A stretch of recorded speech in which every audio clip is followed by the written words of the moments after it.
Pemirsa, dalam rangka menjelang pemilu serentak Rabu 17 April mendatang, Panglima Kodam Iskandar Muda menggelar apel Komandan Satuan jajaran Kodam di Batalion 114 Satria Musara Redelong Bener Meriah.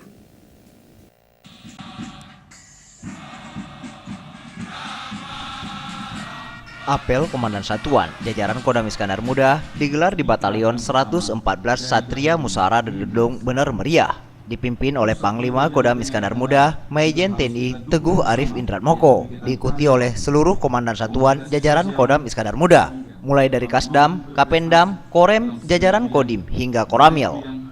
Apel dan saat ini dilakukan untuk koordinasi dan pengecekan kesiapan menjelang perhelatan pemilu presiden dan legislatif pada 17 April mendatang yang tinggal menghitung hari.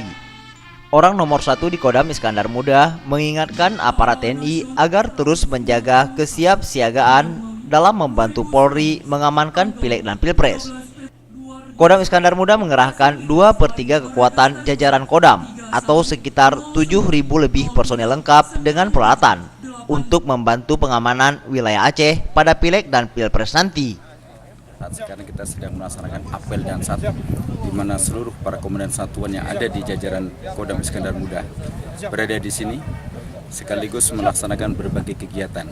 Di antaranya adalah ada informasi-informasi dari komando atas yang segera diberikan kepada satuan bawah untuk sampai kepada prajurit yang paling bawah, terutama Babinsa dan prajurit-prajurit yang di satuan tempur maupun Panbur.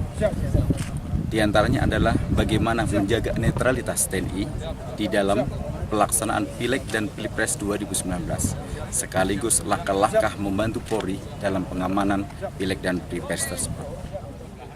Oke, apel ini berarti salah satu bentuk. Pihak TNI jajaran Kodam selalu siap mengamankan proses pemilu serentak 17 April dalam pengamanan membantu aparat kepolisian, di mana sejauh ini koordinasi terus dilakukan di setiap proses dan tahapan yang sedang dan akan berlangsung, sehingga proses demokrasi akan berjalan dengan lancar. Dari Bener Meriah, Tim Liputan Aceh TV.